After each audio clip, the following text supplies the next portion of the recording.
করব ডায়াবেটিক্স রোগী, তিনি সিয়াম পালন করতে পারবেন কিনা? জি, ধন্যবাদ। ডায়াবেটিস রোগী, ডায়াবেটিস কোন ধরনের সেটা আমাদের খেয়াল করা উচিত।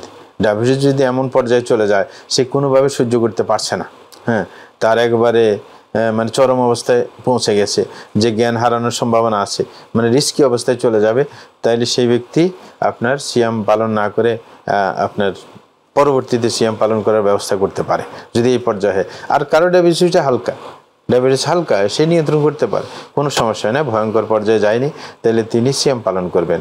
আর যদি কারোর উঠানামা করে, নিশ্চিত না, অনেক সময় ভয়ঙ্কর হয়ে যায়, অনেক সময় সে নিয়ন্ত্রিত থাকে, তখন সে সিয়াম শুরু করবে, কিন্তু যখন দেখবে যে অবস্থা খুবই খারাপ তখন সাথে সাথে সে সিয়াম ভঙ্গ করবে। আর যদি দেখে চালিয়ে যেতে পারে তখন চালিয়ে যাবে, এটাই নিয়ম। কিন্তু প্রথমেই সিদ্ধান্ত নেবে না এই জাতীয় মানুষ।